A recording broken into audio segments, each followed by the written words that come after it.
사람들이 제가 이제 소통 강사라고 하잖아요. 네. 근데 이제 저는 커뮤니케이션 학이나 이런 걸 전공한 게 아니라 저는 이렇게 좀 불통을 오래 경험했던 것 같아요. 그러니까 저희 아버지가 청각 장애가 있으셔서 그리고 이제 그 장애가 있는 집안에 그 약간 특징이 있는데 그 가족 구성원이 그걸 공식적으로 얘기를 잘 안 해요.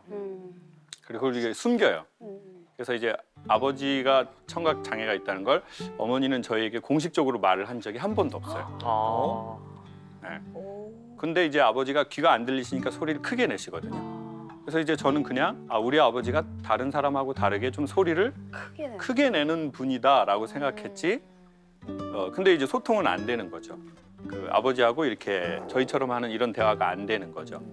아주 일상적이고 간단한 대화들이. 그래서 그런 불통을 되게 오래 경험했던 것 같아요. 그게 있어서 나처럼 좀 불통인 상황이 좀 좋아지면 좋겠다라고 해서 소통이라는 주제로 강연을 했는데 그 사회가 불통일 때 소통이라는 주제를 더 찾는 것 같아요.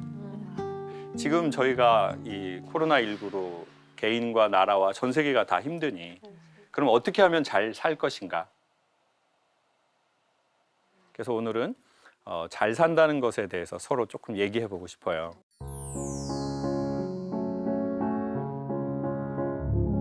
자, 그러면 잘 산다는 게 무엇인가? 이것부터 정의를 내리면 좋을 것 같아요. 우리는 보통 돈이 되게 많은 집안에 놀러 갔다 오면 야, 걔네 완전 잘 살더라. 완전 가방 에르메르 들고 다니고. 와, 걔 완전 프랑스 채널. 걔네 집 너무 넓어. 복층. 근데 돈이 많은 건 정확하게 얘기하면 부자입니다. 그리고 잘 산다는 건 사이가 좋다는 뜻이죠. 사이가 좋다. 돈 많다고 다 사이가 좋나요? 부부 사이가? 아니죠. 아니죠. 그리고 돈도 없고 부부 사이 안 좋은 경우도 많습니다. 그리고 돈도 많은데 부부 사이가 좋은 집이 있어요. 어떤 집은 또 부부 사이는 뭐 별로 좋지 않지만 돈이 많거나 아니면 돈은 없지만 부부 사이가 되게 좋은 사람이 있어요. 지금 이 바이러스 사태 때문에 가족들이 멀리 못 가잖아요. 그래서 자꾸 모여 있게 돼요. 그래서 이혼율도 늘어났다고 하고 가족들이 많이 싸웠다고 하는 기사가 실제로 있어요. 근데 이제 우리가 보통 잘 살고 싶어 하고 부모 때에서 자기가 못 살았다고 생각하면 자식은 잘 살게 하고 싶어서 부모가 희생하는 삶을 사는 경우가 상당히 많거든요. 네. 그리고는 막 희생을 해놓고 애들이 커가지고 애들이 내 맘대로 안 되면 야, 너 엄마가 어떻게 키웠는데? 어떻게 키웠는데? 이게 대한민국 엄마들의 아주 어디 학원에서 배운 공통 대사거든요. 야, 내가 널 어떻게 키웠는데? 엄마 나한테 해준 게 뭐야? 근데 네가 나한테 어떻게 이럴 수가 있어? 드라마에서 봤다. 다른 사람은 다 그래도 넌 나한테 그러면 안 돼. 그렇지. 너도 네 애비 같은 거야 아주 그냥. 지금 딸들은 표정이 안 좋고 엄마들은 표정이 되게 좋으세요. 네. 그리고 이제 그러면 여기 남자분들 있잖아요. 그러면 남편하고 우리가 사이가 안 좋으면 아들한테 엄마가 더 집착할 수 있거든요. 그러면 이제 아들이 그걸 아는 아들이 있어요. 착한 아들. 그러면 그 착한 아들은 나중에 여자친구와 자기 아내와의 관계에 영향을 받습니다. 네. 착하지 않으면 별로 영향받지 않아요. 그냥 엄마 인생이야. 엄마가 선택했잖아. 아빠를. 진짜 못했다. 내가 언제 선택하라고 했어? 내가 언제 놔달라고 했어? 아우, 어떡해. 이제 요런 자녀들은 별로 정신적으로 건강하더라고요. 오히려. 오히려. 그게 난 거 같아. 네. 근데 그래. 엄마가 헤어지려고 그랬는데 나 때문에 헤어지지도 못하고 사는 거니까 내가 잘해. 내가 잘해야 돼. 내가 참아야 돼. 그러다가 이게 참다가 어느 날 너무나 크게 터지면 그 엄마는 더 상처. 그렇죠. 야, 네가 내 최후의 보루였는데. 너가 그러니까 엄마는 살 이유가 없다. 생각해 보세요. 사이가 좋지 않으면요, 가까울수록 문제가 생깁니다. 그러니까 인간과 인간 사이에는 적정한 거리가 필요하죠. 저도 그 아내한테 한 발짝 다가갈수록 그 아내의 사정거리 안에 들어가고 있구나라는 그 느낌이 확실하게 들더라고요. 사정거리 안에. 근데 그 SNS에 보면은 사이가 참 좋고 그리고 그 네. 팔로잉을 하신 것도 아내분만 하셨고 아내도 남편 그 계정만 팔로잉을 하셨잖아요. 보여주기식 아니에요, 그거는? 그런 건 아니고 네. 코드가 맞는 사람끼리 만난 것 같아요. 그래서 같이 놀러 다니는 것도 잘 맞고 있고 결혼한 지 얼마 되셨죠? 저는 이제 7년 됐습니다. 저는 7년 차에 이혼의 위기를 한번 경험했거든요. 아, 그래요? 훌륭하시다. 근데 많이 슬퍼 보여요. 지금 많이 슬퍼 보이고 김재호 씨. 지금 가까이서 보면 다 비극이에요. 가까이서 보이시고. 보면 다 비극. 알겠습니다. 싸운 걸 SNS에 올릴 순 없잖아요. 그렇죠. 그렇죠. 이해됐어요. 제주도에서 일주일 살이 한 게 이제 한 1년 됐어요. 근데 제가 제주도에서 계속 그런 생각이 들더라고요. 다시 이 일을 할 수 있을까? 그리고 예전처럼 너무 기억이 오래된 거예요. 사실 2달을 말 안 했고 계속 그냥 시골집에서만 있고 거기 그리고 시골집에는 또 주변에 어른들이 안 계세요, 별로. 그러면 지금 제주도에서는 어떻게 지내고 계세요? 오름 오르기 그리고 이제 자전거로 동네 이렇게 한 바퀴 시골 돌기 이런 게 아니라 유튜브를 많이 봤어요. 아니 이게 왜 그랬냐면 디스크 수술을 안 받고 싶어서 시술을 8번을 받았어요. 그러다 보니까 시골 방에 그냥 계속 이렇게 누워 있는 거예요. 누워 있으면서 뭐 할 게 없잖아요. 유튜브 보면서 잘 나가시는 분이 몇만인가. 그런 거 보면. 김재호 씨 또 188만이구나. 원인이 뭘까? 누워서 많이 분석했어요. 제주도에서. 분석하시는군요. 네, 분석했죠. 그리고 와이프하고 사이가 좋거나 좋아 보이는 거구나. 좋아 보이는 거. 아주 위트가 있구나. 되는 이유가 있구나. 나는 안 되는 이유가 있구나. 그러면서 내가 제주도에 그거 하려고 온 게 아니잖아요. 차라리 이렇게 할 거면 서울에서 일을 해서 돈을 벌면 되는데 돈도 못 벌고 제주도에서 괜찮은 삶도 펼쳐지지가 않고 그렇게 한 8개월쯤 될 때 순간 짠 하고 생각이 들어왔어요. 내가 좋은 곳 사람들한테 소개해주자. 그리고는 콩을 수확하고 청보리를 파종을 했어요. 청보리가 또 올라오니까 바람이 많이 부니까 그냥 또 쫙. 멋있겠다, 거기. 그래서 제가 너무 좋아. 그래가지고 현장으로 오라고 하자. SNS에 제1의 바람의 언덕 페스티벌을 합니다. 제가 여기서 강연을 하겠습니다. 실내가 아니라 이 청보리 밭에서. 그리고 여기에서 음악회도 하겠습니다. 그리고 여기에서 제주 토종 과메기 떡도 먹도록 하겠습니다. 과메기 떡도 먹도록 하겠습니다. 오메기 떡, 과메기 떡이 아니라 오메기 떡. 먹는 거에 아주 센시티브 하시네 우리 김호중 씨가. 오메기 떡도 먹고 여기에서 난 메밀로 차를 만들어서 그것도 한 잔 다 마시자. 그래서 이제 사람들이 한 50분인가 오셨더라고요.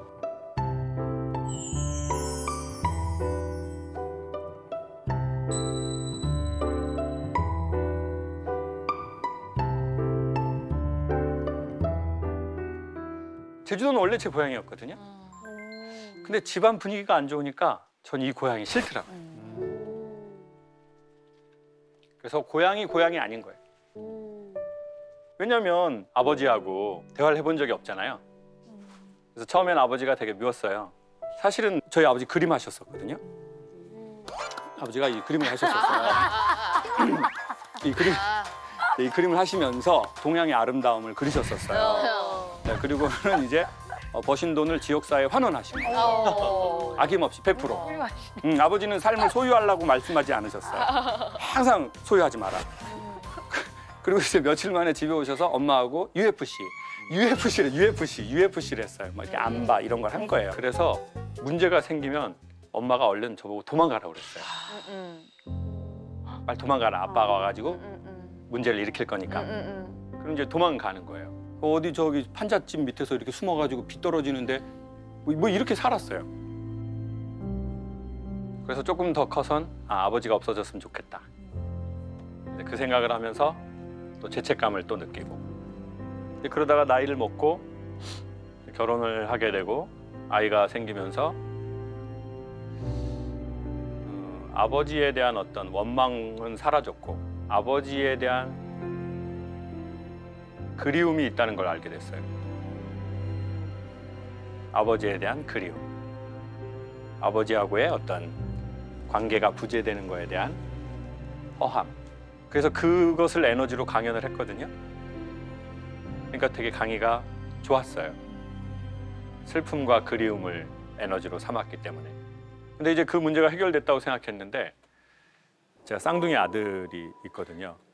7살이 됐죠. 근데 엄마한테 사랑을 많이 받은 게 딸에게 갔어요. 은혜에게. 그래서 이상적 사이예요. 이제 집에 가면은 이제 막 아빠 하고 막 이렇게 달려오면 제가 막 은혜야 이렇게 하는. 네. 그리고 이름도 거의 부른 적이 없어요. 공주님이라고 불렀던 것 같아요. 우리 공주님이라고. 근데 이 쌍둥이 아들이 딱 태어났는데 제가 얘네들이 누군지를 모르겠는 거예요. 그러니까 이제 저하고 아버지하고 이게 없잖아요. 저는 아버지란 단어를 인지를 못 하거든요. 이게 무슨 말인지. 그러니까 이게 아들하고는 이게 모르겠는 거예요. 근데 그것도 둘이에요. 그러니까 이게 2배로 먹먹함이 오고 그러니까 이제 얘들한테는 말투가 이렇게 야 이렇게 나가는 거예요.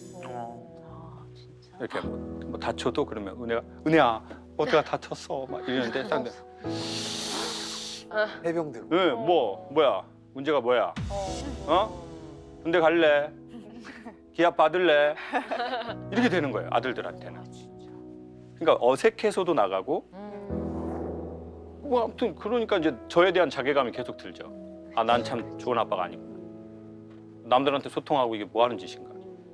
애들이 크니까 문제가 생기더라고요. 어린이집 가서 다른 애들을 때리는 거예요. 그래서 원장님이 아동하고 상담해 본 결과 아버지하고 사이가 문제가 있는 것 같아요. 저보고 어린이집에 상담받으러 오라고 하더라고요. 소통에 대한 상담받으러. 나 지금 소통 강사인데 나 지금 대한민국 소통 강사. 제가 진짜 이게 어디 가서 말도 못하고 내가. 근데 이제 애들이 말을 배우잖아요. 그러면서 이제 문제가 하나씩 나타나는 거예요 수면으로. 저를 아빠라고 안 부르는 거예요. 뭐라고 불러요? 그러니까 이제 집에 가면 은혜가 빡 뛰어나서 막 아빠 하고 막 안기는데 쌍둥이들은 둘이 옆에 이렇게 있다가 제 눈치를 보고 은혜 아빠. 아 대박. 오늘 제가 처음에는 뭔 소리야 이게? 뭐라고? 했더니 은혜 아빠. 저보고 은혜 아빠라고 그러는 거예요. 그러니까 제가 은혜를 너무 편애하니까 자기들한테 야 정신 안 차려 4살이야. 4살이야. 스스로 알아서 못해. 아간다. 똥 싸고 스스로 닦어 4살이야. 언제까지 이렇게 해야 돼? 이렇게 하고 은혜한테는 은혜야 이러니까 애들이 이제 그렇게 돼버려요. 그래서 말을 못할 때는 문제가 저쪽에 있었다가 말하니까 이제 문제가 수면으로 올라오더라고요. 그래서 아 이건 문제다. 아 이건 큰 문제다. 왜 이렇게 됐을까? 난 아버지하고 얘기해 본 적이 없으니까. 아버지가 뭔지도 모르겠고 어떻게 하는 게 아버지 정서인지도 모르겠고 은혜한테는 잘하려고 한 게 아니라 엄마한테 받은 게 반사적으로 나간 거고 쌍둥이 아들한테는 아버지한테 받은 게 그냥 반사적으로 나간 거예요. 누구한테 잘해주려고 한 적 없고 누구한테 나쁘게 하려고 한 적 없었어요. 근데 이건 문제다. 이렇게 하면 아이들이 클수록 더 큰 문제가 생기겠다. 근데 만약에 예를 들어서 이런 게 있어요. 선배가 후배를 막 때리면서 기술을 가르쳤어요. 그럼 그 사람은 때리고 욕하면서 가르친 게 자연스럽다고 느끼는 거예요. 자긴 자기 선배한테 그렇게 수년, 수십 년 살았으니까. 그러니까 이렇게 좋게 하려고 하면 어색한 거예요. 아, 이거 이상해, 이렇게. 그래서 아, 연기를 해야 진짜 자연스러움으로 돌아간다. 그러니 어색하더라도 하자. 이것이 맞다. 그리고 이제 연기 들어갔죠. 은혜야 했다. 일로 와. 머리 이렇게 한 번씩 만져주고. 이렇게 한 3개월 연기를 했어요. 그랬더니 애들이 바뀐 거예요. 은혜 아빠라고 안 불러. 김창옥 아빠라고 부르더라고요. 김창옥 아빠 한 단계 업그레이드. 한 단계 업그레이드. 신분 상승. 신분상. 예. 그러다가 또 연기를 3개월 또 했어요. 그랬더니 드디어 아빠라고. 그래서 예전에 영상 통화할 때는 당연히 은혜가 받죠. 이제는 은혜야 동생들도 좀 바꿔줘. 그럼 애들이 이렇게 들어와요. 이렇게. 그래서 뭐 연기라도 한번 하고 세레모니라도 한번 하고 그러고 나가면 애들이 또 이게 있더라고요. 사람들이 자연스럽다고 생각하고 난 자연스럽게 살아야 돼. 살던 대로 살아야지. 야, 사람이 하던 대로 해야지. 갑자기 그럼 죽는다. 제가 보기엔 그거는 좋은 말이야. 내가 내 부모 세대에, 내가 내 선배 세대에 안 좋은 걸 받았어요. 난 저렇게 살고 싶지 않아요. 욕하면서 담는다니까요. 만약 그렇다면 의지를 갖고 연기라도 10% 해야 시간이 지나다 보면 그 연기가 어느 날 조금은 진정성으로 다가오더라고요. 제가 아버지한테 돈을 안 드렸거든요. 아버지한테 돈을 드렸더니 윷놀이로 사회에 환원을 하셨어요. 그리고는 이제 엄마하고 중학생 애들이 하는 욕을 서로 하시면서 다투시더라고. 뭐 이런 시베리아, 뭐 넌 개나리다, 뭐 이런 겨울에 꽃 나오고 난리가 아니에요 집안. 그래서 우리 아버지는 돈 들이면 안 된다. 안 드렸어요. 그래서 어느 날 제주도에서 전화가 왔어요. 여보세요? 그랬더니 제주도에 어떤 치과래요. 강연 의뢰하십니까? 그랬더니 그게 아니고요. 아버지가 누구누구 씨 맞죠? 저희 아버지인데 왜 그러세요? 저희 아버지가 임플란트하고 신경치료를 받으러 오셨는데 돈을 저한테 낼 수 있냐고 물어보라고 그래가지고 전화를 했다는 거예요. 제가 참. 아유 참 자식이 6인데 n분의 1을 해야지. 내가 아버지랑 친하지도 않는데 얼마입니까? 그랬더니 임플란트를 수입 재료로 하시고 싶어 하신대요. 그리고 씌우는 건 금으로 씌우시고 싶어 하신대요. 돈이 꽤 많이 나왔는데 저보고 낼 거니요. 예, 제가 할게요. 잘 부탁드립니다. 하고 전화를 딱 끊으려는데 그런데요. 할아버지가 전화 받고 달래요. 예? 저희 아버지 귀 안 들리는데? 아 모르겠어요. 할아버지가 옆에서 계속 전화 받고 그러는데 어떻게 하실 거예요? 아버지하고 저하고 통화해 본 적이 한 번도 없잖아요. 귀가 안 들리시는데. 그래서 뭐야 이게. 바꿔주세요. 근데 정말 아버지가 전화를 받으시는 거예요. 전화를 받더니 저한테 이러는 거예요. 막둥이냐? 아버지다! 미안하다.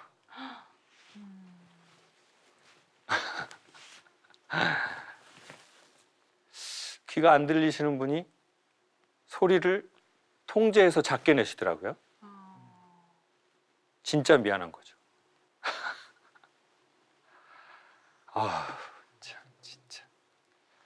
아버지, 미안하다고 하지 마세요. 돈 내라고 하세요. 노동일해서 힘들게 키웠으니까. 근데 저는 언젠간 아버지가 저한테 미안하다고 해야 된다고 생각한 것 같아요. 내가 결혼을 안 하려고 한 이유도 아버지. 내가 애를 낳고 싶지 않았던 이유도 아버지. 가정이 어색한 것도 아버지. 이건 전부 아버지 때문이야. 그러니까 언젠간 아버지는 나한테 자식들한테 미안하다고 하셔야 돼. 근데 그 아버지가 미안하다고 하는데 기분이 좋은 게 아니라 아이고 이 폭군의 호랑이 같은 그 양반이 이 돈 얼마에 힘이 하나도 없는 안중에도 치지 않았던 막둥이 아들한테 이 돈 때문에 미안하다고 하시네. 태어나 처음으로. 그래서 아버지가 윷놀이를 하시든 뭘 하시든 엄마 모르게 돈을 드려야 되겠다. 싸우시든 뭘 하시든. 젊은 사람이 돈이 없는 것과 80 전후가 된 노인이 돈이 없으신 것은 다른 차원의 이야기다. 그래서 집에 갈 때마다 돈을 몰래 드렸어요. 엄마 몰래. 깨진 인간관계를 회복하게 하는데 최고는 돈이라고 생각합니다.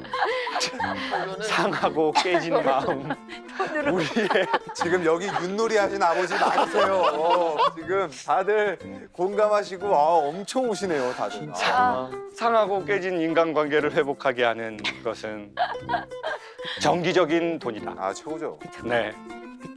한 방에 주는 것 말고 정기적인 계좌 이체만이 상한 인간관계를 회복하게 한다.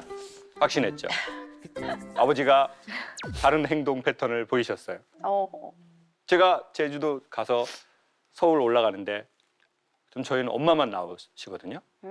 저희 아버지는 약간 스타일이 자식이 가든 오든 그냥 가만히 있으세요, 방에. 움직이질 않아, 그냥. 진짜 아빠들. 네. 근데 저희 엄마가 맨날 공항에 나와서 울거든요. 이렇게, 아가 가라. 창호가 가잉? 가. 뭐 이런 스타일인데 그날따라 엄마는 무릎이 아프다고 안 나오시겠다 그러고 아버지가 나오시겠다는 거예요. 배웅을 생애 최초로 아버지하고 저하고 둘이 공항을 가는데 어색해. 외국인하고 길을 걷는 것보다 훨씬 어색한 뭐 할 말이 없어요. 뭐 자연스러운 대사가 있어야 되는데 뭐 말을 해본 적이 없으니까 그냥 이렇게 어떡해. 이 어색함. 그래서 왜 공항을 나오시겠다 그래가지고 뭐 이거 좀 어색한 분위기를 연출하시나. 공항에 도착했는데 아버지하고 오래 있고 싶지가 않아가지고 제가 흰 봉투에 신권 준비했거든요.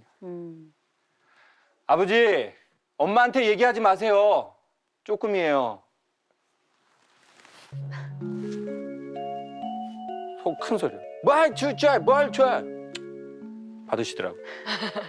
엄마가 이제 나오시면 안 가시거든요. 그치. 끝까지. 들어갈 때까지. 가끔 들어갈 때. 그럼 제가 이렇게 돌아보고 엄마 울고 있어요. 또 저기서. 왜요? 엄마는 남편이 있지만 남편이 없는 사람으로 살았어요.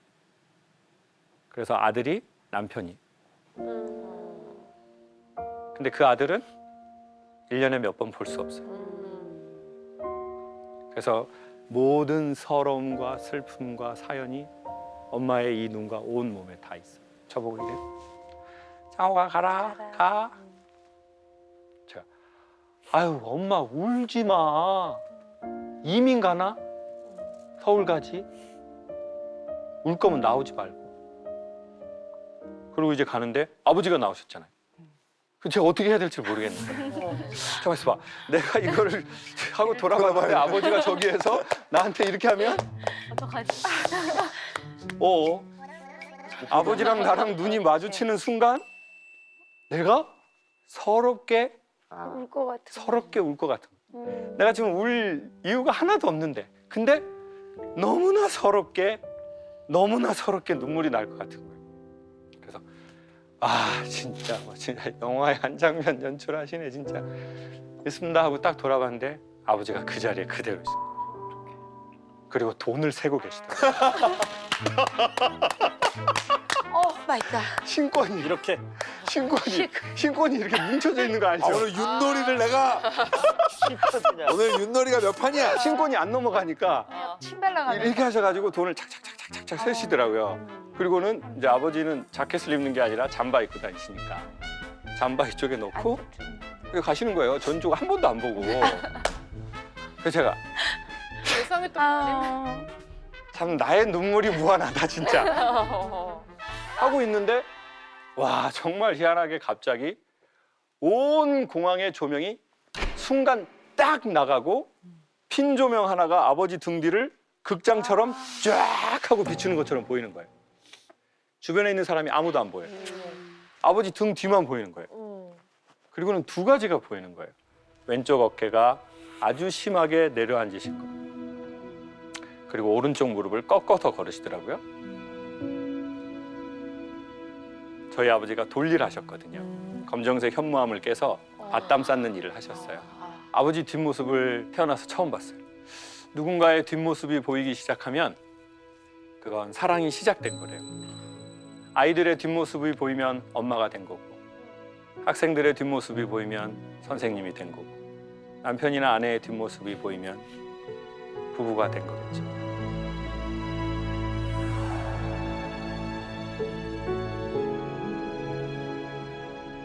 일을 하고 나서 많은 분들이 그러시겠지만 2달 동안 일을 아예 안 하거나 못 해본 적은 처음이거든요. 그래서 제주도에서 계속 그런 생각이 들더라고요. 내가 다시 이 일을 할 수 있을까? 뭐 하고 지내세요? 유튜브 봤어요. 유튜브 봤어요. 유튜브 보면서 잘 되시는 강사님 강연 들으면서 이러다가 몇 년 있으면 이승윤 씨랑 윤택 씨가 찾아가는 거 아닐까요? 그래서 약간 자연인처럼. 네. 저는 오늘 사이에 대해서 한번 얘기해 보려고 해요. 사이. 과연 우리는 사이가 좋은가? 좋지 않다면 무엇 때문인가? 그럼 사이는 몇 가지 사이가 있습니다. 무슨 사이가 있는 것 같으세요? 친구 사이. 친구 사이, 또 부부. 부부나 연인 사이, 네. 그러니까 남녀 사이, 자녀. 그리고 자녀 사이, 직장. 그리고 나와 내 일과의 사이. 일. 자, 그러면 사이가 좋으려면 뭐가 제일 좀 중요한 것 같으세요? 배려. 배려. 또요. 역지사지. 거꾸로 생각해 보는 네. 거. 또요. 존중, 존중. 믿음, 뭐. 네. 또요. 자기 애를 조금 줄여야 될 것 같아요. 자기 애를 네, 줄여야 부부 사이가 좋으려면 자기 애를 좀 줄여야죠. 저는 최근에 무슨 생각이 드냐면 사랑보다 중요한 것은 예의 같다라는 생각이 들었어요. 예의 없는 사랑은 상당히 무례하고 폭력적이거든요. 그러면 그 예의가 구체적으로 나타나는 것이 뭐냐? 제가 보기에는 언어거든요. 가족은 예의 없게 해도 괜찮아. 막 해도 돼. 가족이잖아. 네가 이해 안 해주면 다른 데서 어디 가서 이해해. 그리고 너니까 이런 모습 보여주는 거야. 다른 데 가봐. 나 박은혜야. 맞아. 나도 애 셋을 키우고 독박 육아를 하고 지쳐 있을 때 남편이 회사 끝나고 이제 집에 돌아오면은 내가 이거를 풀 사람이 없는 거야. 그러니까 내 남편은 당연스럽게 욕바지가 되는 거죠. 그러니까 사실은 그 예의라는 것도 결국은 말로 드러나잖아요. 야, 내가 너 사랑해서 이렇게 말하는 거야. 너를 위해서. 너를 위해서 하는 거야. 엄마가 길거리 지나가는 다른 애한테 그렇게 말하니? 걔는 아무렇게 살아도 상관없어. 걔가 아무리 살아도 엄마가 눈 하나 깜짝 안 해. 엄마는 너니까 그러는 거야. 배 아파서 낳고. 그럼 이제 애들도 이제 정말 피곤한 엄마다. 아빠하고 새엄마에 대해서 얘기를 해봐야 되겠다. 나만 그 사실을 모르고. 그리고는 야, 엄마가 너희들 사랑해서 그러는 거야. 엄마 항상 사랑해.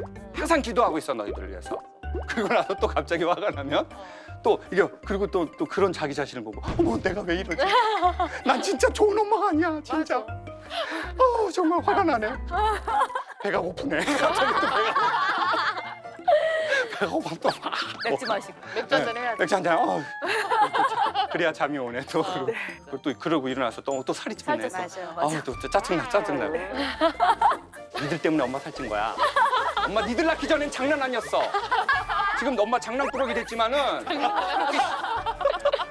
애들 입장에서 생각을 하면은 그 엄마가 이게 뭐야 도대체. 맞아. 갑자기 엄청 잘해줬다가 맞아. 갑자기 또 화냈다가 갑자기 사과했다가 그래서 문을 잠궈 들어가는. 그렇죠. 그리고 자기의 공간을 필요로 하고. 근데 그 엄마는 또 벌컥벌컥 문을 열고 왜 잠갔어? 왜 잠갔어? 엄마가 문 잠그지 말래 그랬지. 뭐 했어? 핸드폰 줘봐. 뭐 했어? 그러면 엄마 이제 엄마가 너무 많아요 여기. 지금도 알아 저분들 중에 그럴지만 너 저기 방에 문 잠그고 뭐해? 방에 문 잠그고 들어가서 뭐해 너? 맞다고 지금. 네, 그런 분이 있으면서 그럼 정말 이 집 피곤하다. 빨리 독립해야지. 그게 사실은 어떻게 보면 우리가 가족에 대한 기본 우리의 인식이 조금 어긋났을 수도 있다는 생각이 들어요. 그러니까 오히려 그렇게 말해야죠. 그래 너도 너의 공간이 필요하다. 엄마 눈치 보지 마. 우리 아들, 우리 딸도 우리 딸의 공간이 필요해. 그래서 제가 제주도 갔어요. Stand out this fire to dust. Take what you must. Rest is all mine. 제가 제주도에서 한 1년 살면서 뭘 느꼈냐면 전에 제주시 살 때는 몰랐는데 바람이 너무 많이 불어요. 제가 시골 사니까 정말 너무 심각하게 바람 부는 거예요. 근데 뭘 느꼈냐면 제주도의 식물들은 바람 몸살이라는 걸 알아요. 그게 뭐냐면 식물이 이렇게 자라야 되는데 계속 위를 흔들잖아요. 그러면 뿌리가 착상이 잘 안 되고 같이 이렇게 돌아다니는 거예요. 그러면 죽거나 잘 못 자라는 거죠. 그래서 이 바람 몸살에서 식물을 지키려고 뭘 하냐면 뭘 하죠? 비닐하우스? 비닐하우스. 또요. 돌담. 그 바람막이가 바로 돌담이죠. 돌담. 그래서 돌담이 보면은요, 이 식물의 바람을 막아주려고 제주도의 밭에 보면 되게 많이 돼 있어요. 근데 이 돌담의 매력 중에 하나가 뭐냐면요, 돌담은 완벽하게 구멍을 메꾸면요, 센 바람에 넘어져 버려요. 그래서 제주도 현무암 돌담 보면 중간중간에 틈이 있어요. 바람의 길을 낸 거예요. 그래서 더 안 쓰러져요. 그래서 저는 부모가 자식을 어렵게 갖잖아요. 자식의 돌담이 되어주려고 해요. 자기가 너무 바람을 많이 경험했으니까. 근데 여기에서 중요한 건 너무 그렇게 모든 바람을 막아주지 않는 것이 오히려 더 좋은 것 같아요. 그러니까 저는 엄마들에게 지금 육아로 너무 힘든데 완벽하게 좋은 엄마가 되려고 하지 마십시오. 조금 중간중간 비어도 괜찮습니다. 그게 바람의 길이 되어서 엄마도 지키고 식물인 자녀도 지킬 겁니다. 그러니 아이에게 실수할 공간을 주시라는 거죠. 그리고 인간은 실수하고 실패를 통해서 성공을 통해서는 알 수 없는 것들을 배우게 되거든요. 그럼에도 불구하고 내 편이 있다는 믿음을 얻는 거죠. 그럴 때 더 우리는 가족의 좋은 모습이 되고 친구의 좋은 원형이 되고 부모 자식의 좋은 사이가 되더라는 거죠. Broken bottles in the hotel lobby. Seems to me like I'm just scared of never feeling it again. But I know it's crazy to believe in silly things, but it's not that easy. 자, 그러면은 자꾸 우리는 저 관계가 문제가 있다고 하지만 그럼 나와 내 사이를 점검해 보자는 거죠. 사실은 나하고 사이가 안 좋은 사람은 반드시 다른 사람과의 사이에서 그 문제가 드러납니다. 근데 우리는 이렇게 말하는 거죠. 내가 너 만나기 전에는 괜찮았다고. 장난 아니었어. 내 인생 너 만나서 바닥 쳤어. 근데 정말 이렇게 보면 나하고 문제 있는 게 여기에서 드러나 버렸어요. 그래서 이 사람하고 문제가 생겨서 다른 사람을 만났어요. 근데 또 비슷한 문제가 또 생겨요. 그러면 또 다른 사람을 만날 수 있겠죠. 그럼 문제가 또 생겼어. 자꾸 왜 나한테 이런 일이 벌어지지? 벌써 3번째네? 3제인가? 9수인가? 괜히 사주 보고. 사주 보고. 이사 갈까? 이민을 갈까? 그래서 이민을 갔는데 또 거기에서도 또 비슷한 일이 또 생겨요. 여러분, 우리가 인간관계 힘들어요. 뭐 이런 얘기 할 수 있잖아요. 너무 고상하게 말한 거거든요. 인간관계 힘들다. 모든 일과 관계가 힘드는 이유가 뭐냐고 하냐면 자기 주변에 또라이가 있다고 그래요. 여러분 주변에 또라이 있어요, 없어요? 있어요. 저는 이 안에 있다고 확신해. 이 8명 안에 지금 도라이가 왔어. 지금 게스트로 왔어. 여기에 지금. 근데 우리가 도라이라고 하는 사람 우리 직장에도 있고 우리 가족에도 있을지도 몰라요. 근데 그 사람들이 자기가 도라이라고 알아요, 몰라요? 모르죠. 몰라요. 그러면은 여러분은 스스로를 도라이라고 생각하는 게 많아요, 별로 없어요? 없죠. 네. 그러면 도라이일 확률이 높은 사람이라는 뜻이에요. 네? 제가 이걸 과학적으로 설명할게요. 자, 보세요. 우리가 핸드폰으로 내 목소리를 녹음을 했어요. 네. 그리고 스피커폰으로 들어보는 거예요. 그럼 내 목소리 같아요, 아닌 것 같아요? 다른 사람 아닌 것 같아요. 아닌 것 같아요. 이상하고. 자, 그러면 목소리가 내가 평상시에 나라고 느끼는 내 소리보다 훨씬 안 좋게 들려요. 안 좋죠. 그럼 주변 사람들은 뭐라고 해요? 뭐야? 똑같아, 구려, 잘 나왔어. 자, 근데 그럼 왜 그럴까? 사람이 자기 목소리를 모니터하는 거는 귀 안쪽에 있는 뇌위로 한대요, 주로. 그러니까 자기가 이렇게 소리를 내니까 여기 안에 많이 남아 있겠죠? 그러니까 이렇게 감지하는 거예요. 근데 남의 소리는 어떻게 듣느냐? 공기를 진동해서 뇌위로 주로 듣는 거죠. 그러니까 내가 평상시 나라고 느끼는 나와 나를 제외한 모든 사람이 느끼는 나는 차이가 나요. 근데 그 차이가 누가 많이 나나 봤더니 1번 자존심이 센 사람, 2번 자존감이 낮은 사람, 3번 어렸을 적부터 성과를 좀 내본 사람, 4번 자기가 되게 상대적으로 깨끗하고 정의로운 삶을 살았다고 느끼는 사람. 이제 그런 사람일수록 항상 자기가 기준이거든. 내가 기준이에요. 왜? 난 정의로웠고 난 깨끗하게 살았고 난 자존심이 세고 근데 또 자존감은 낮아요. 그러니까 세상을 항상 내 기준으로만 생각하니까 사람들이 나를 느끼는 것과 내가 나를 느끼는 게 차이가 나는 거죠. 그러다 보니 이 사람하고 관계가 문제가 생기면 그러면 저 사람하고도 또 문제가 생길 확률이 훨씬 높아지겠죠. 그러면 이제 이렇게 생각하는 거죠. 아, 왜 내 주위에는 이런 것들만 왜 이렇게 되는 거지? 자꾸 그 환경의 탓을 그 외부로 걔를 만나서 그런 거야. 아우 진짜 그때가 그랬어 내가 그 해가. 이렇게 자꾸 핑계를 대다 보면 근본적인 문제가 해결이 안 될 수도 있잖아요. 그래서 일단은 우리가 살면서 실수도 하고 실패도 할 수 있잖아요. 그러면 얼른 인정하고 문제의 원인을 우리한테서 한번 점검해 보고 그것이 이상이 상대적으로 없는데 누군가가 그랬다면 우리가 사람을 잘못 만나고 일을 잘못 선택한 거겠죠. 그러면 이제 또 주의하면 되잖아요. 아, 다음에 또 이걸 할 때는 이렇게 하지 말자. 자, 그러면은 나하고 내 사이는 과연 좋나 안 좋나 점검해 보자는 거죠. 자, 그럼 제가 보기에 나와 내 사이를 점검해 볼 수 있는 가장 좋은 거는 내가 나한테 어떻게 말하느냐거든요. 내가 나한테. 내가 나한테. 셀프 텔러라는 게 있다고 해요. 나한테 말 거는 나.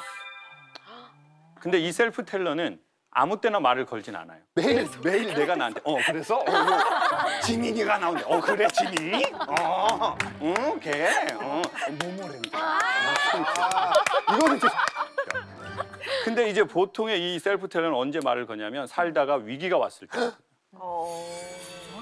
제가 어제 거실에서 아내가 혼잣말하는 걸 들었거든요. 그래요? 왜 그래? 31일까지만 먹기로 했잖아. 위기가 왔다. 네. 그만해. 그만 먹어. 진짜 그 얘기를 들었거든요. 뭐 하는 거지 지금? 위기가 왔다. 아니 그러니까 내 삶의 위기나 결정의 순간에 그 셀프 텔러가 들리는 거죠. 근데 만약에 예를 들어서 이런 게 있어요. 저희가 이 방송을 하러 와요. 각자 차를 타고 왔잖아요. 근데 오다가 접촉사고가 탁 났어요. 그럼 그때 그 소리가 탁 들리는 거예요. 크게 두 가지로 이렇게 들려요. 요즘에 별일이 없다 했어. 그냥 내가 그냥 정말 내가 요즘에 뭐가 잘 되더라고 일이. 난 불안해. 잘 되면 일이. 짜증나. 이런 소리가 하나가 들릴 수 있고 또 하나 소리가 탁 들리는데 이런 소리가 들릴 수 있어요. 몸 안 다쳐서 천만 다행. 그치. 야, 방송이 잘 되려고 그러나 보다. 이 때문에 했다. 차야 수리하면 돼. 어우, 땡큐. 몸 하나도 안 다쳤네. 근데 무슨 소리가 들리냐는 거죠. 그러면 도대체 그 셀프 텔러는 어디에서 왔을까요? 그걸 찾아서 봤더니 우리가 그런 비슷한 상황일 때 우리의 부모가 우리에게 뭐라고 해줬냐는 거죠. 나 어렸을 적에 내가 그 비슷한 상황이 있었어요. 근데 그때 그 엄마가 우리에게 뭐라고 해줬냐는 거죠. 맞아. 인생의 접시가 깨지는 날이 오잖아요. 제가 어렸을 적에 미국 영화를 봤어요. 미국에서 아이가 접시 부엌에 비싼 걸 깨요, 크리스탈. 그러면 미국 엄마가 가서 뭐라고 말하죠? 첫 마디로. Are you okay? 괜찮아. 괜찮아? Are you okay? 괜찮아? No problem.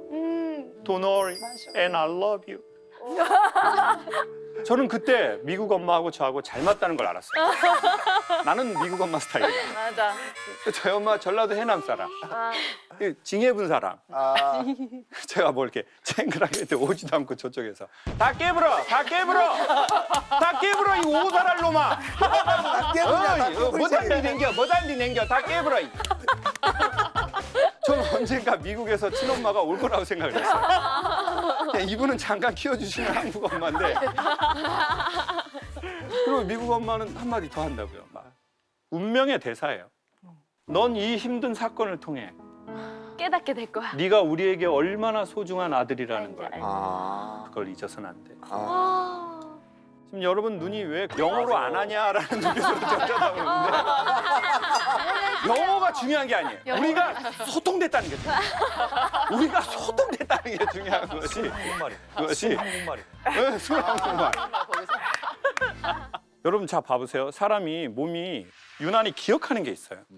시간이 지나도 안 잊혀지는 게 있어요. 여성분들은 옛날에 그 남자가 나한테 나 능력 없고 힘 없을 때 섭섭하게 한 말이 되게 오래 기억나요. 20년 지나고 30년 지났는데 또 말을 해요. 오빠 근데 그때 왜 그랬어? 오빠 몰라요. 오빠 기억 안 나? 그렇게 나한테 상처를 주고 그럼 미안하다.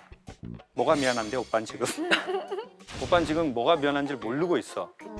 근데 그냥 이 사건을 넘기려고 미안하다가. 그냥 미안하다고 하고 있어. 난 그 자세와 태도가 나를 더 화나게 하는 거야. 진정성 있게 사과를 하라고. 그렇지. 다시 해. 건성건 다시 해봐. 내 눈을 똑바로 나의 눈을 바라봐. 그렇지. 나의 눈을 보고 진심으로 나에게 사과를 해. 그렇지. 근데 그러면 여성들은 왜 그걸 오래 기억할까 봤거든요. 사람이 자기가 힘든 날이 오잖아요. 그러면 뇌가 초당 사진을 여러 장 찍는데요. 연사하는 거예요. 즉 시간을 늘려주는 거예요. 그리고는 그때 그 사람이 나한테 했던 행동을 확대해서 기억한대요. 왜요? 나중에 또 이렇게 힘든 날이 오면 내가 이걸 기억했다가 조심하려고. 그러니까 뇌가 자기를 살리기 위한 상당히 고급적인 인공지능의 기능을 발휘한 거거든요. 자기 방어구나. 그렇죠. 근데 여기에 약간 오류들이 벌어져요. 그게 뭐냐? 우리가 어느 날 살다가 너무 힘들어요. 그러니까 이제 뇌가 시간을 늘렸죠. 내가 시간을 늘리니까 가상 고통이라는 게 생겨요. 원래 고통은 하나였어요. 근데 시간을 늘렸잖아요. 그리고 확대했잖아요. 이 힘든 상황과 사건과 감정을. 그래서 기억하잖아요. 평생 이정표로 삼으려고. 그러니까 고통이 하나였다가 5개, 10개, 100개의 무게감으로 느껴지는 거예요. 근데 이제 뇌에서는 처리할 수 있는, 저장할 수 있는 공간이 한정돼 있지 않겠어요? 버티다 사람의 뇌와 사람의 마음은 이렇게 계속 힘드느니 죽어서 쉬어야 되겠다. 라고 자기가 쉬려고 죽음을 선택하는 오류를 범할 수 있거든요.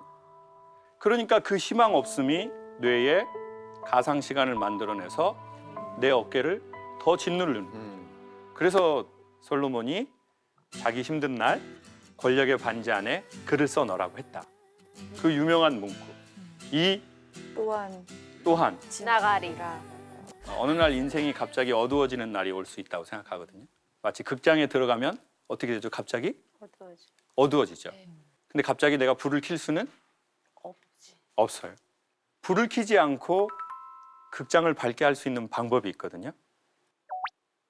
조명을 켜지 않고 극장을 밝게 할 수 있는 방법은 눈을 감으면 돼요.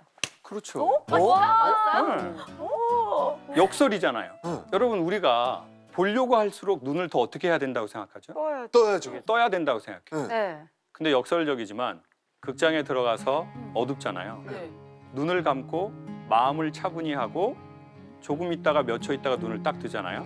밝게. 그러면 실제로 눈의 조리개가 더 열리거든요. 오. 그러면 똑같은 빛으로도 내가 갈 정도의 길은 보인다는 거죠.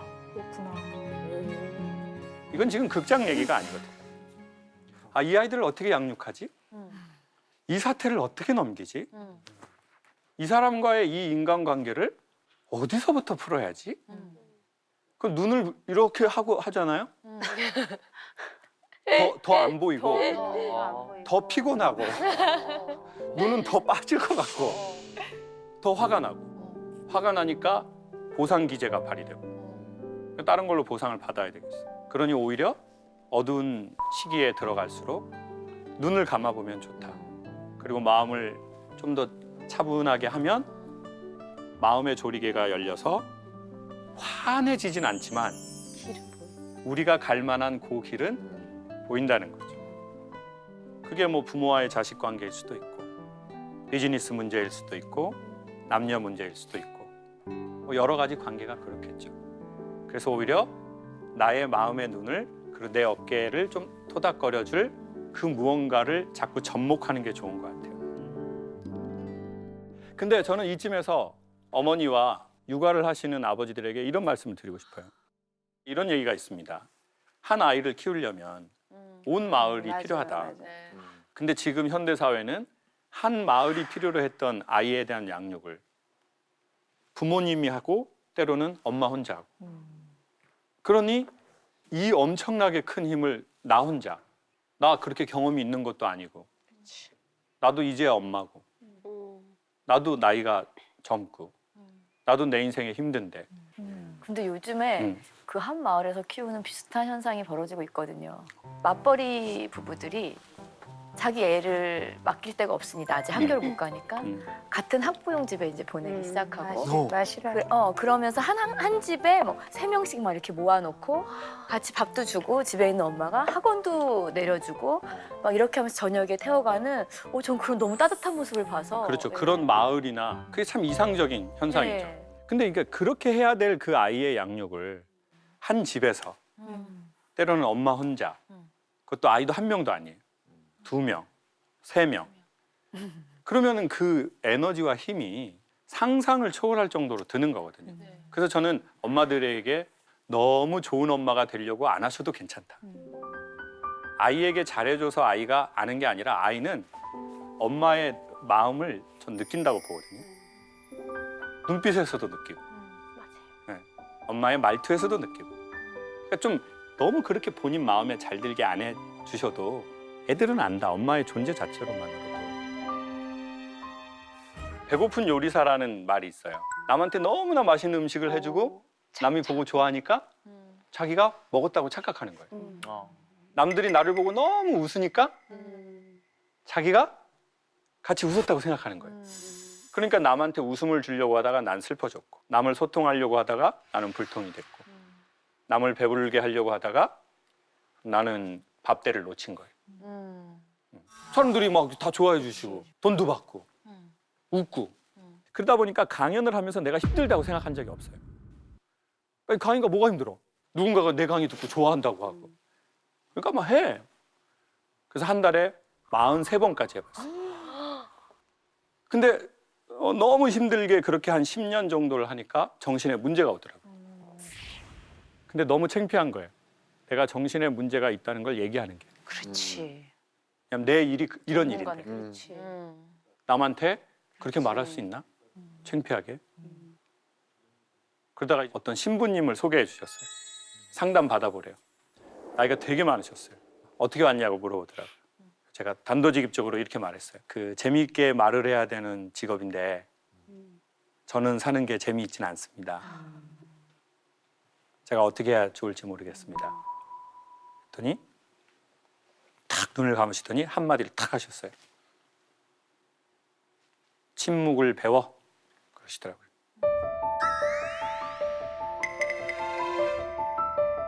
침묵을 배우래요.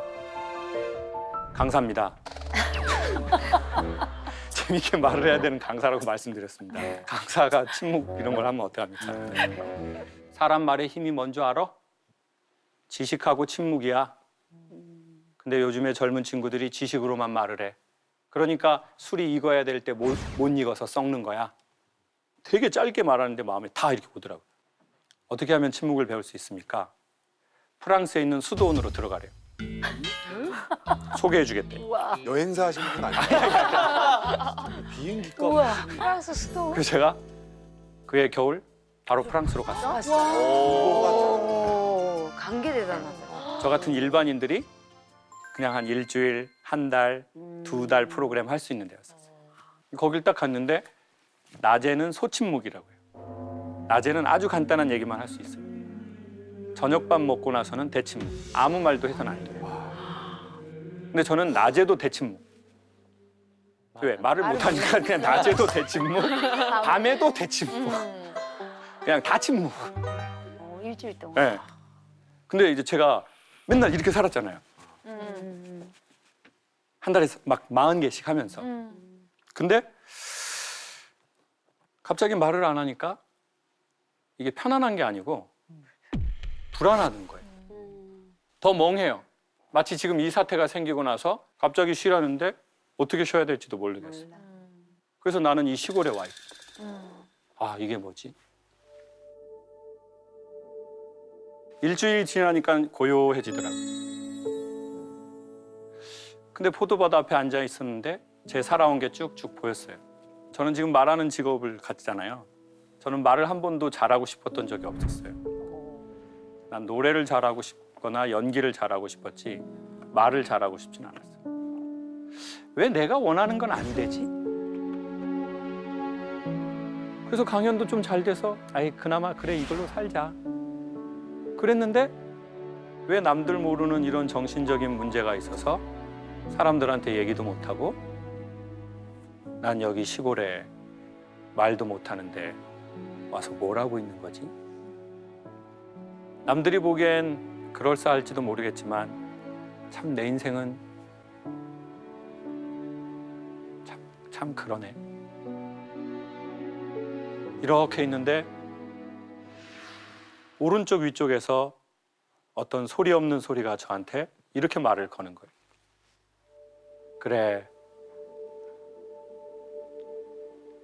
여기까지 잘 왔다. 근데 이게 한 번 또 들리는 거예요. 제 마음에 선명하게. 그래, 여기까지 잘 왔다. 그게 누가 말한 소리였는지 지금도 잘 모르겠어요. 내가 듣고 싶은 소리를 내가 한 건지. 근데 명확하게 들었어요. 그리고는 눈물이 막 나는 거예요. 엄청. 제 살아온 짧은 시간이 필름으로 툭툭툭 지나가면서 내가 너 어떻게 여기까지 살아온지 안다. 그때 힘들었고, 그때 열심히 노력했고, 그때 실수도 했고. 그러니까 처음으로 컨설팅을 해준 게 아니라 되게 따뜻한 눈으로 누가 나를 봐주는 느낌이었어요. 내가 얼마나 힘들었냐. 막 울고 정신질환이 없어져 버렸어요. 그래서 분명히 프랑스 갔다 와서 좋아졌는데 이 착각을 한 거예요, 제가. 그런 중간에 여유를 찾아야 된다라고 해서 좋아졌잖아요, 프랑스에서. 그러면 계속 그렇게 살아야 좋아지는 거지. 그렇게 하면 좋다라는 걸 아는 걸로 내 몸이 좋아지진 않아요. 그러니까 추억으로 사는 거예요. 과거에 내가 했던 성과로. 나 옛날에 그렇게 딱 해봤어. 난 그냥 해. 근데 그게 결도 안 되는 거예요. 그리고는 이제 수도원 갔다 와서 좋아진 컨텐츠가 생겼잖아요. 그 사람들이 더 찾는 거예요. 그러니까 더 바빠져 버렸어요. 그리고는 이제 두 번째로 또 문제가 생기더라고요. 그래서 너무 힘들어서 어떻게 할까 하다가 여러분 그런 때 어떻게 하면 좋으냐면 저는 그 안에 있는 독소를 꺼내야 되잖아요. 그래서 객관화되면 좋다고 말씀드렸잖아요. 그러는데 되게 좋은 것 중에 하나가 되게 빠른 효과가 내 얘기를 잘 들어주는 사람한테 말하는 거거든요. 말하는 거거든요 할 때 지금처럼 이렇게 소리를 내주는 사람. 근데 저는 그걸 그때 몰랐어요. 얘기할 사람이 없었어요. 그러다가 이제 정신과를 한번 갔어요. 갔는데 너무 좀 창피하고 막 그렇더라고요. 내 강연 듣고 본인이 좋아졌다고 하는데 내가 여기 왔다 그러면 이 초췌한 얼굴로 나는 어떻게 되는 거지? 그래서 이제 조심스럽게 개인병원을 갔어요. 재순세가 돼서 들어갔어요. 의사 선생님이 검정색 옷 위아래로 입고 컴퓨터를 앞에 두고 앉아 있더라고요. 이렇게 말해주길 바랬어요. 젊은 분이 어디가 안 좋으셔서 오셨어요? 한 요 정도 톤. 근데 이제 그분이 제 눈을 안 쳐다보고 이렇게 말했어요. 어디가 안 좋아서 왔어요? 어디가 안 좋아서 왔어요? 그래서 제가 아, 왜 말을 이따구로 하시지? 말했다고 그렇게? 아니요. 속으로.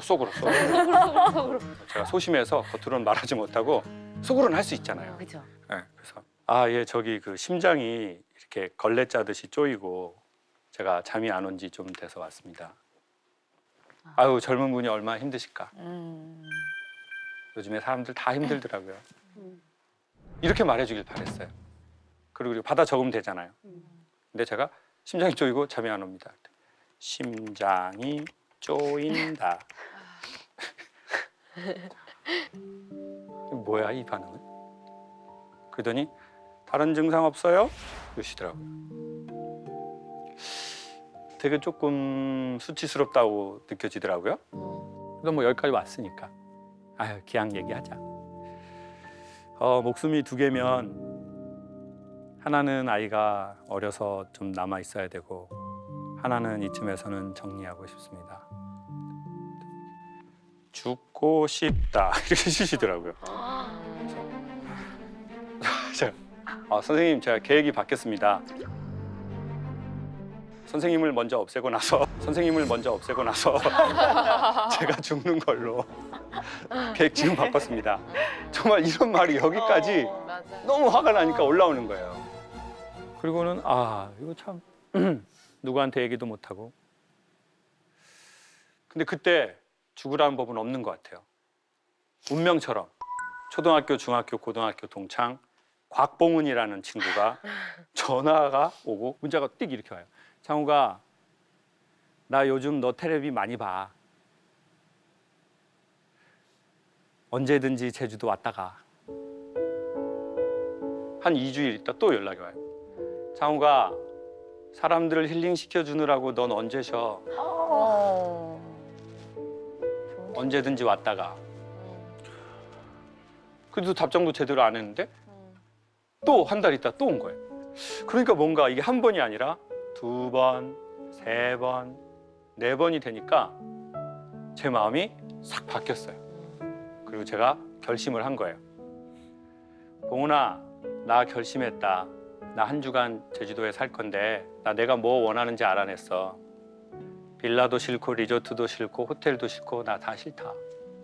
나 시골에 그 허르스름한 돌집 있잖아. 옛날 거. 사람 살다가 나간 거. 나 그거 좀 알아봐 주라. 답장이 바로 왔어요. 창우가 그런 게 제일 비싸. 대반전. 반전이다. 다음 문자. 네가 개념이 없구나. 고향 떠난 지 30년 되니까 제주도가 어떻게 흘러가는지 네가 전혀 모르고 있다, 야 창호가. 그래서 너무 짜증나서 야, 왜 비싸냐? 시골 돌집인데. 지금은 매물이 없다. 그 나와도 터무니없이 비싸. 그때 속으로 이런 생각이 드는 거예요. 야, 진짜 짜증나네. 아니 이놈의 인생은 뭔가 진정하게 살아보려고. 내가 정말 야 그래 내 인생 이제 딱 결심했어. 나 살기로 했어. 그러면은 인생이 나를 도와줘야 되는데 왜 이렇게 안 돼? 그래서 계속 말했어요. 나 이런 걸 원한다. 드디어 나타난 거예요. 돌집. 돌집이? 원하는 돌집. 아니요. 그거보다 더 놀라운. 올라온 집이? 네, 어떤 게 나타났냐면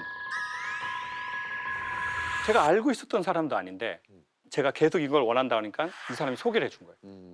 도로에서 한참 저쪽으로 들어갔는데 밭이 나오는 거예요, 언덕에.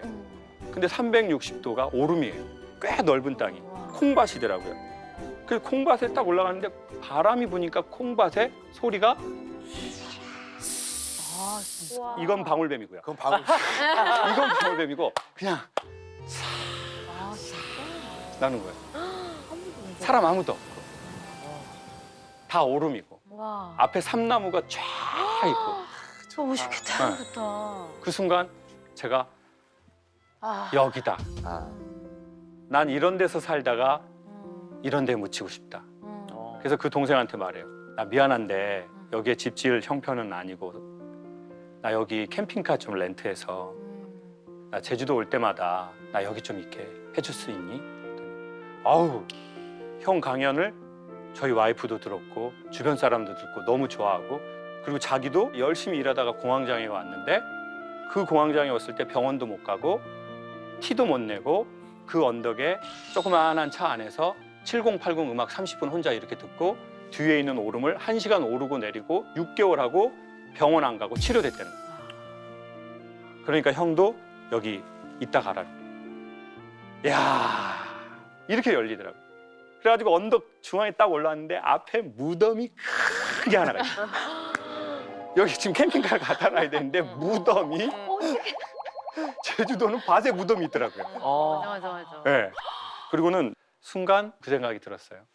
사람들이 죽어서 오는 좋은 땅을 내가 살아서 왔다.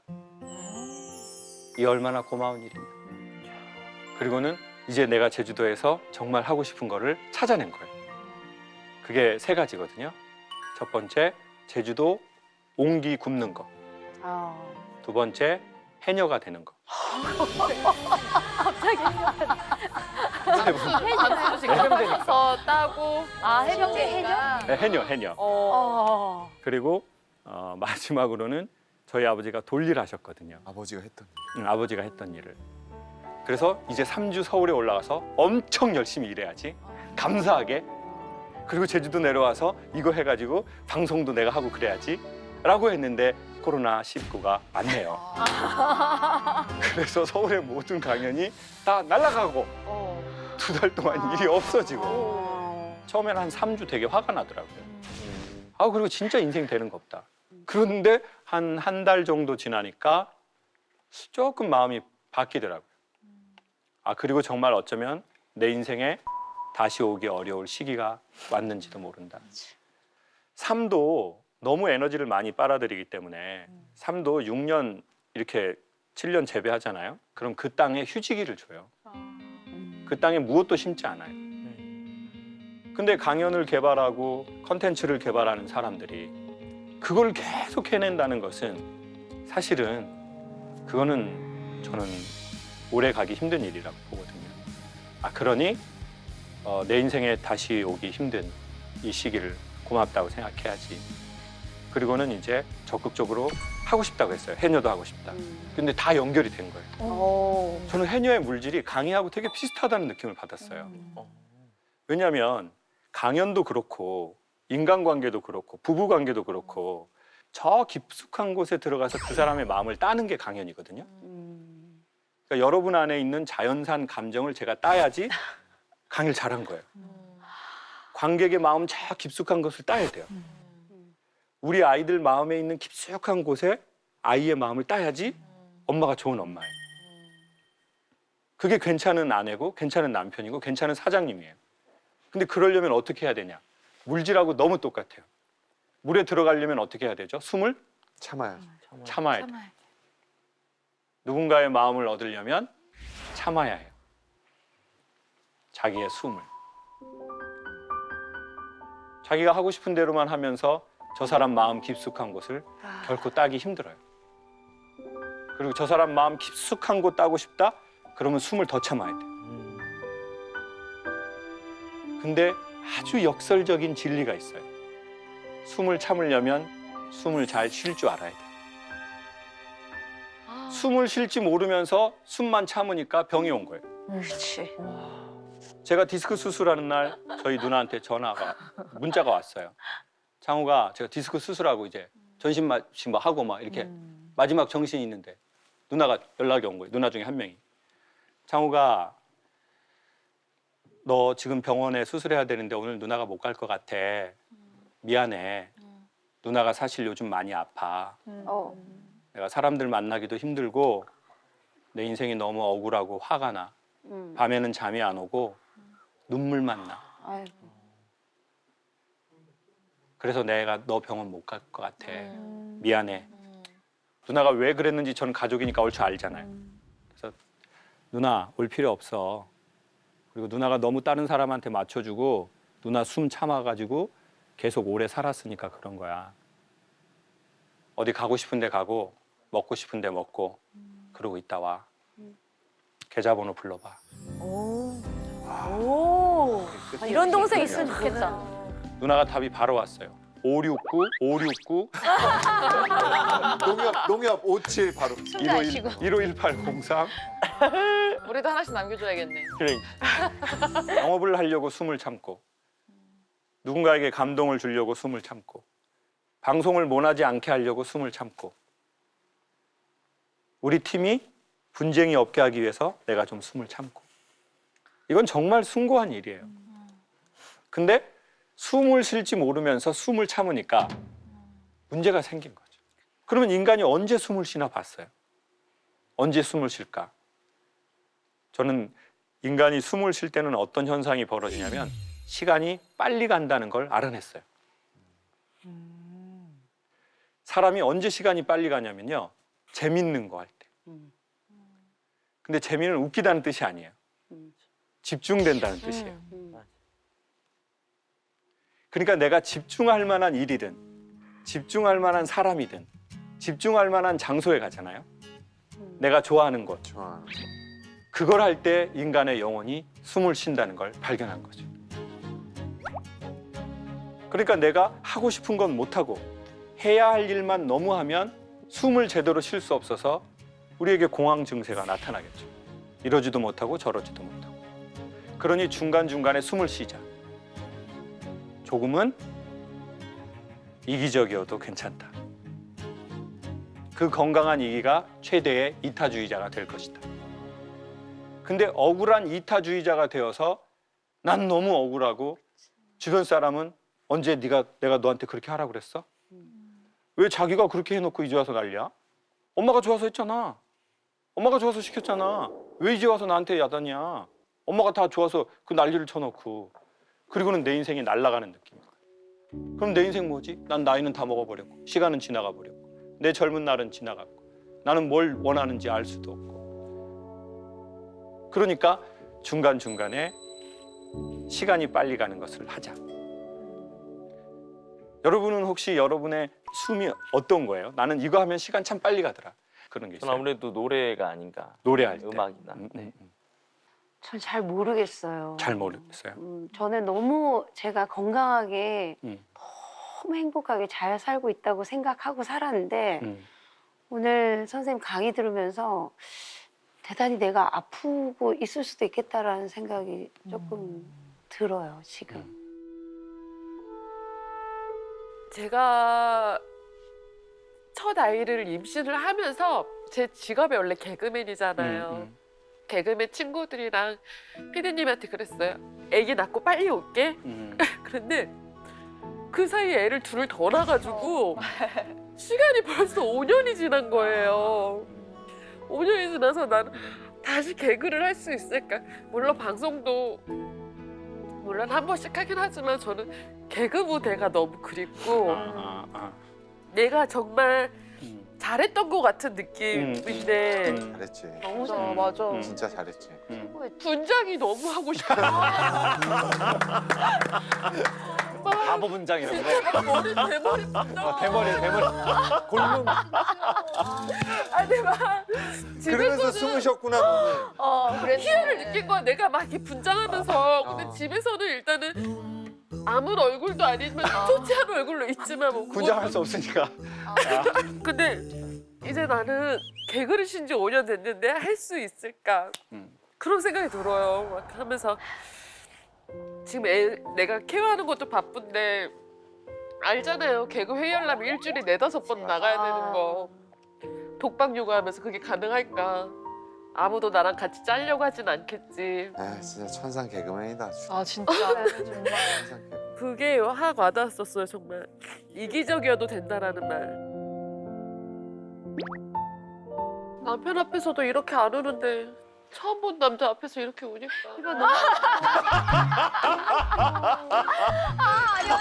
아련하게 보는 것 봐. 왜 이렇게 아련하게 보면 어떡해. 진짜 개그맨 맞아. 마무리를 이렇게 해야 너무 웃겨. 아, 일단 번호 좀 줘봐봐요. 난리 났다. 야 여기 있는 지금 관객분들이 빵빵 터졌어. 야 너의 그 짤막한 개그에. 물질에 되게 흥미로운 것 중에 하나가요. 물마중이라는 게 있어요. 물마중이라고 해녀분들이 나이가 70, 80대잖아요. 그럼 바다에서 3-4시간을 캤어요. 그러면 소라 같은 건 30kg, 50kg예요. 근데 물속에서는 큰 사고가 안 나요. 언제 사고가 나냐면 그걸 들고 밖에서 이 갯바위를 나올 때예요. 자, 힘들죠? 무겁죠? 미끄럽죠? 그러니까 여기에서 넘어져서 나이가 많으신 어르신들인데 거기서 뭐 치아도 막 상하고 뭐 무릎도 깨지고 막 이러는 거죠.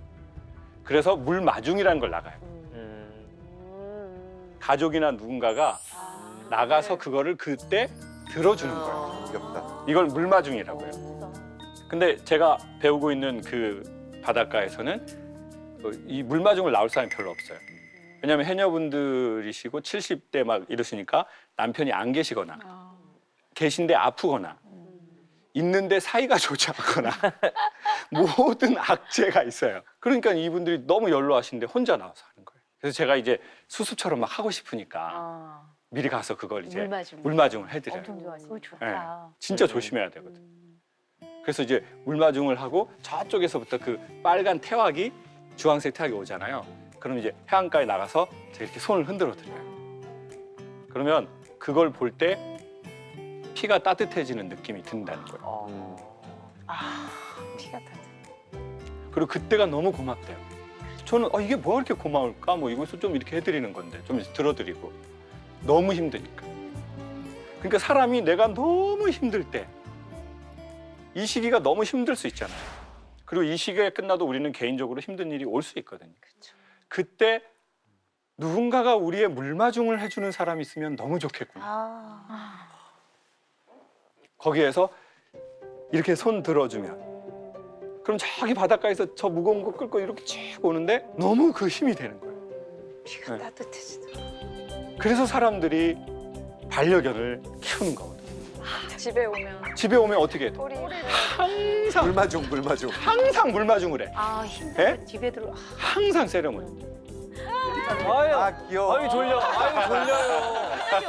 지금 강아지는 아유, 졸려. 졸린데 집사님이 더 아유 똑같이 졸려요. 지금 생기셨네. 강아지는 졸려요. 왜 이렇게 닮으셨어? 우와. 그러니까 저렇게 물마중을 막 해주는 사람이 있잖아요. 그리고 내가 갈 때 조심히 가라고 강아지는 또 쳐다보고 있거든. 늘 그리워해주고 늘 환영해주고. 그러기가 쉽지가 않거든. 어떻게 맨날 이렇게 환영을 해줄까? 어떻게 저렇게 물마중을 나가줄까? 그래서 사람들이 반려견을 좋아하고 많이 집으로 입양하고 함께 가족처럼 사는구나. 그래서 물마중 하면서 이렇게 더 고마워하시고 되게 빠른 시간 안에 친해지고 그럼 나오면은 이렇게 해삼을 이만한 거를 주시더라고요. 하루에 15번 정도 안아주면 대부분의 정신질환이 녹는데요. 네. 서로를 한번 안아주는 방법이 있는데 이렇게 하는 거거든요. 이게 되게 좋은 방법이에요. 사람의 슬픈 기억은 근막에 저장된대요. 그래서 많이 슬프거나 많이 스트레스를 받으면 근육이 굳는 거래요. 근데 그게 이제 이렇게 해주면 이게 좀 효과가 있대요. 이렇게 해주는 거예요. 아 수고했어. 네. 그리고는 이렇게 말하는 거래요. 정말 진심으로 괜찮니? 그리고 괜찮아. 괜찮아. 자, 한번 해볼게요. 시작. 괜찮니? 괜찮아. 길이 험하고 멀지라도 그대 함께 간다면 좋겠네. 우리 가는 길